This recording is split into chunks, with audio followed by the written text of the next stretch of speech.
Le damos la bienvenida al periodista Simón Muñoz Castiñeira. ¿Qué tal, Simón? ¿Cómo estás? Gabriel, ¿cómo te va? Un saludo muy grande a la audiencia de La Gráfica y a todo el equipo, bueno, ahí en el piso en producción, ¿no? Un placer estar charlando con vos. A ver, vos elaboraste hace poco un material donde habla de la distancia entre naciones árabes y China a la hora de la utilización del dólar. La determinación de ambos de dejar de lado la moneda norteamericana y empezar a negociar en monedas compartidas. Contanos lo que informaste. Bueno, concretamente sí, investigué un poco sobre un acuerdo que suscribieron el canciller de China, Wang Yi, y su homólogo saudí, Bin Zayed Al Nahyan. Esto fue a principio de mes. Un acuerdo, bueno, donde reforzaron la cooperación mutua en diversos niveles, salud, ciencia y tecnología, una dimensión donde China es muy fuerte. Pero concretamente lo que hicieron fue iniciar un intercambio a partir de sus propias monedas, del yuan chino y en este caso del dirham digital, que sería la moneda de los Emiratos Árabes Unidos. Perdón, hace un ratito me había referido a Saudí, sí. Pero bueno. Después vamos a ir a Arabia Saudita. Sí, además ahí hay que considerar que los comportamientos de Arabia Saudita, de Bahrein, de Emiratos Árabes y de Qatar suelen tener cierta sintonía. Por eso cualquiera de ellos que se mueve en una dirección económica determinada sirve como reflejo. Exactamente, sí. Bueno, en este caso son intercambios comerciales. A ver, líneas generales, la balanza Emiratos Árabes Unidos, sí. Según datos del último año, exporta casi el 40% de lo que le exporta a China es su crudo, es su petróleo.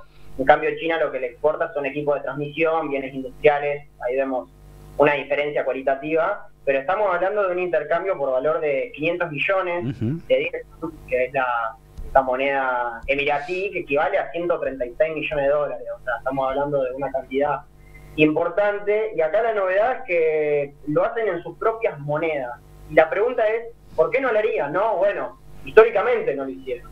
Vos decías, Gabriel, Emiratos Árabes Unidos, Bahrein, Arabia Saudita, desde la década del 70, vamos historizando un poquito, para acá, tenían atadas las exportaciones de su crudo, de su petróleo, son grandes exportadores de petróleo, en el dólar norteamericano. ¿Sí? ¿Esto qué significa? Para vos comprarle crudo a Emiratos Árabes Unidos, los saudíes, tenías que pagar en dólares. Entonces ahí se hacía una triangulación y había una demanda de dólares muy grande, porque imaginemos, países exportadores de petróleo, estos y otros tantos más de la región de la península arábiga, aumenta mucho la demanda de dólares. Y este es el principal cambio, este es el dato significativo, ¿no? No es el intercambio comercial, no son los 130 millones de dólares, es esta transformación, como vos bien marcabas. La utilización de una moneda a la hora del comercio implica, de hecho, un diezmo, por así decirlo, en beneficio del fabricante de la moneda. Al quedar como el emisor universal, Estados Unidos, todas las operaciones se traducen en su moneda y son proporciones muy altas las que van directamente al Tesoro norteamericano y al beneficio de las empresas estadounidenses al utilizar el dólar. Ese ha sido uno de los bastiones del desarrollo estadounidense del 71 hasta la fecha. Bueno, sí, para explicar un poco a la audiencia, en el 71 se termina el patrón dólar-oro. ¿Esto qué significa? Que todo el respaldo de la moneda norteamericana, que ya tenía un valor importante después de Bretton Woods, ¿no? A la salida de la Segunda Guerra Mundial, deja de estar respaldada en oro porque no le convenía a la administración norteamericana. La demanda de dólares era tal que no alcanzaba el oro que tenían. Entonces, lo que hacen, crean este sistema a partir del cual todos los intercambios que venían en gran parte de la península arábiga, del crudo, del petróleo, se realizan a partir de la moneda norteamericana. ¿Por qué sucedía esto? Bueno, por la sencilla razón de que Arabia Saudita le exportaba, ¿sí?, petróleo a Estados Unidos, principalmente, con toda su maquinaria industrial, ¿no? Pero también a otros países, le pagaban con dólares, y esos dólares los reciclaban de alguna manera, ¿sí? Los emiratíes, los saudíes y otras tantas naciones arábigas comprando armamento norteamericano, pero también bonos del tesoro, ¿sí? Y otros activos financieros. Estamos hablando de que no solo aumentaba la demanda de dólares americana, sino también los activos financieros y todo ese complejo artificial, ¿sí? Que se sostuvo, bueno, durante un montón de décadas. Podríamos decir que funcionó bastante bien, ¿no? Y ahora podríamos conversar un poquito de por qué esto está cambiando ahora. Que hay otras potencias que apuestan a sus economías, a sus monedas y al control del Estado. Señalemos que la gran novedad ha sido el acercamiento de la OPEP a los BRICS, OPEP más, BRIC más, ampliados, donde se empieza a discutir el precio y el volumen de la producción petrolera con los multipolares. Esto era, yo no diría, no solo hace años, hace meses inadmisible, porque ostensiblemente había una presión continua norteamericana sobre específicamente Arabia Saudita para que aumente o disminuya el volumen de producción según las necesidades estadounidenses. En este caso hay un acercamiento entre naciones que tienen concepciones bien diferentes y no las han modificado, ¿eh? Vos mismo contaste los acuerdos entre los Emiratos y China, y todos sabemos que una cosa es una cosa y otra cosa es otra, que los Emiratos no tienen nada que ver con la filosofía desplegada por el Partido Comunista que gobierna la gran nación milenaria. En ese marco hay un cambio importante al cual me gustaría que te refieras, una modificación importante en el criterio de realización de negocios a nivel internacional. Bueno, es interesante esto que marcas, porque hay diferentes niveles, ¿no? Pareciera que estuviéramos hablando solo de finanzas, cuando hablamos de monedas, de intercambio, de respaldo. Y sí, en parte sí, pero si uno vuelve para atrás a la crisis del petróleo del 63 y este acuerdo que hace el gobierno de Nixon con los saudíes, que bueno, es arrastrado a otros estados de la OPEP, de la Organización de Países Exportadores de Petróleo, ¿qué le garantizaba a Estados Unidos? Justamente le garantizaba poder defenderlo militarmente.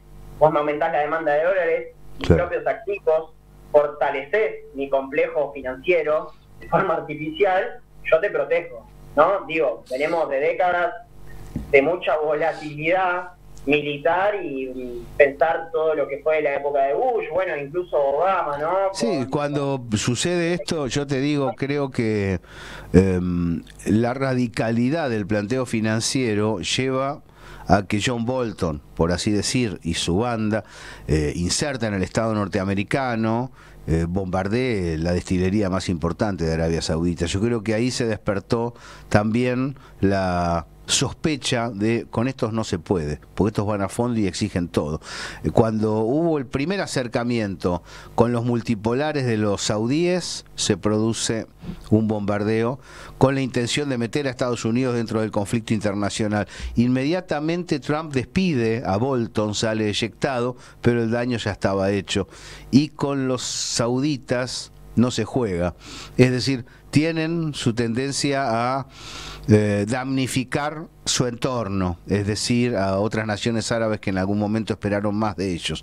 Pero al ser atacados por el centro de la OTAN, creo que dijeron, esto se está complicando demasiado, tenemos que establecer vínculo con socios más confiables.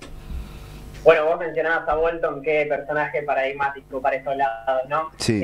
Pero ayer al lado de la OPEP, justamente este acuerdo, esta suerte de acuerdo entre Estados Unidos y los principales exportadores de petróleo reunidos en ese organismo, lo que hacía era que el precio del crudo norteamericano, porque ellos son grandes productores, exportadores también, es que lo mantenga a niveles competitivos. Claro. ¿Qué pasó el año pasado? En este marco de esta OPEP ampliada, como vos decías, Gabriel, para explicar a la audiencia, son cerca de 13 naciones que comienzan a realizar acuerdos con este grupo original, entre ellos está Rusia. Lo que hacen es hacer acuerdos para no aumentar la oferta de los barriles, que era lo que necesitaba el complejo de Texas, ¿no? Gran productor de crudo a nivel internacional para tener su barril a nivel competitivo, sino recortarla.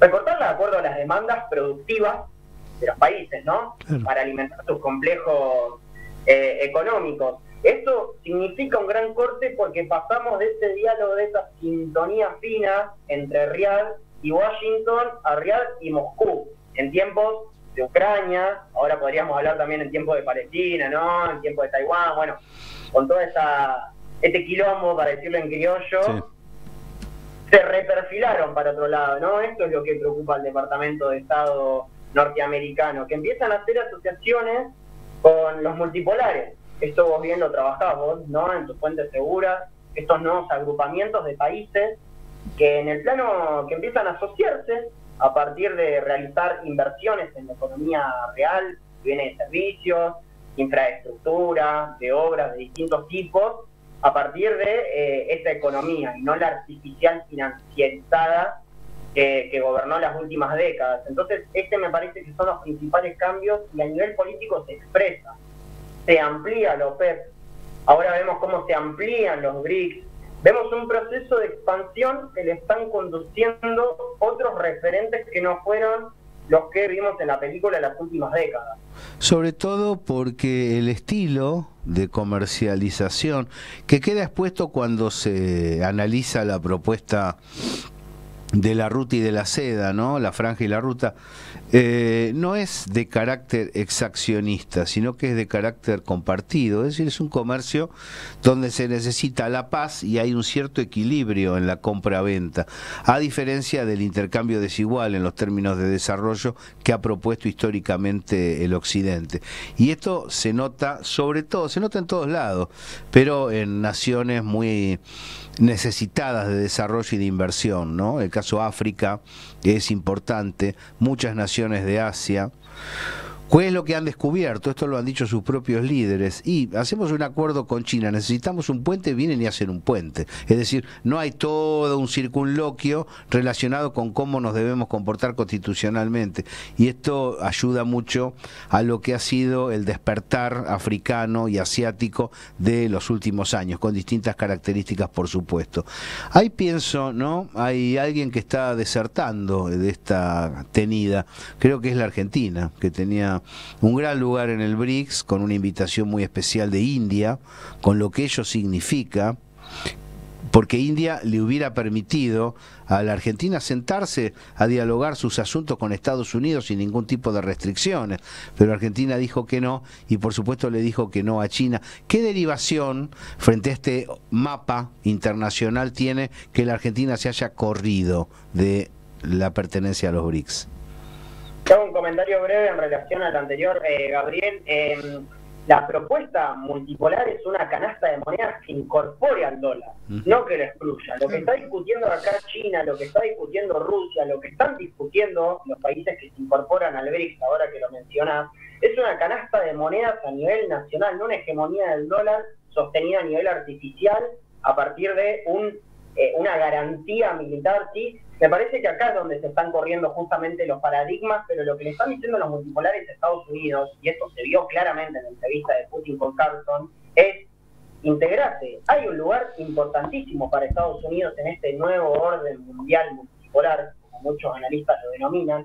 Integrarse, tenés un lugar importante. La economía norteamericana es grandísima, pero ocupando una silla más, ¿no? Renunciar a ese sistema unipolar que lo alimentó tanto tiempo, pero ahora ya está cambiando, ¿no? Eso para ponerle un matiz. Bueno, me parece excelente la precisión, por ahí estaba la cosa. El único que está entendiendo ese mensaje es Trump, ¿no? A su manera, decodificándolo como cracker del interior norteamericano. Y eso mismo le dijeron a Europa, ¿no? Antes que el atlantismo diera una especie de golpe de Estado sobre la Unión Europea y la condujera desde el 2021 para aquí.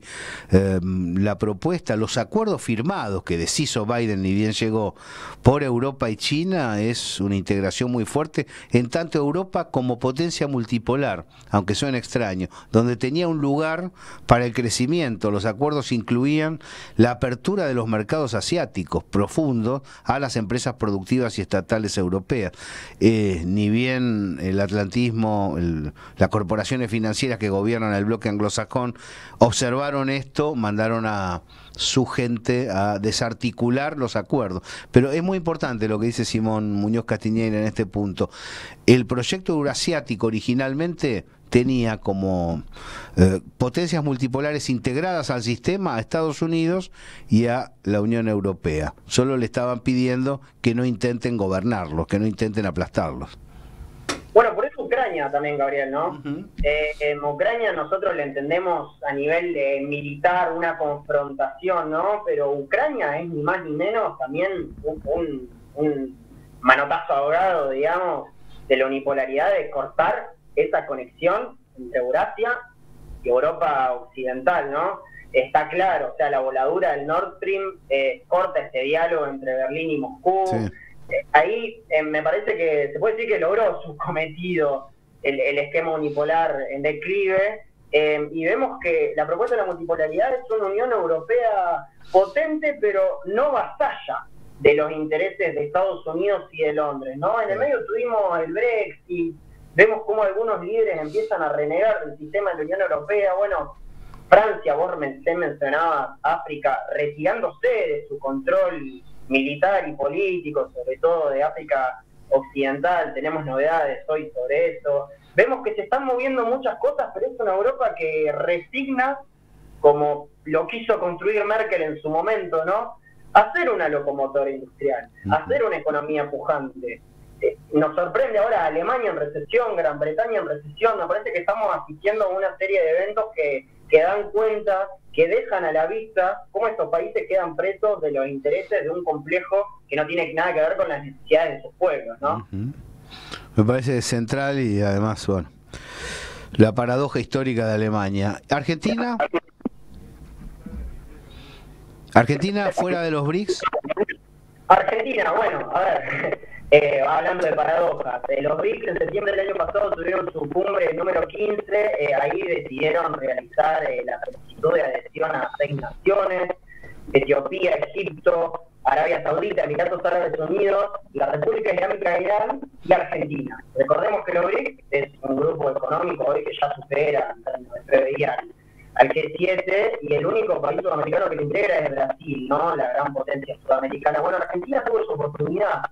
El 1 de enero, cuando iban a ratificar esa adhesión en la nueva administración, el gobierno del presidente Javier Milei la denegó, ¿no? Por medio de su canciller Diana Mondino, que tiene otra clase de visión y acercamientos, y yo en ese sentido suscribo un poco con la mirada que han trabajado ustedes, ¿no? No es una cuestión de sobreideologizado, de volver a los 90, ¿no? A ese consenso de Washington que ya no existe, sino más bien de que la Argentina de Milei no necesita una economía pujante, no necesita una economía en crecimiento. Bueno, su diagnóstico, ¿no? Esta inflación hasta donde está yendo, da cuenta de por qué la Argentina de Milei no necesita de los BRICS.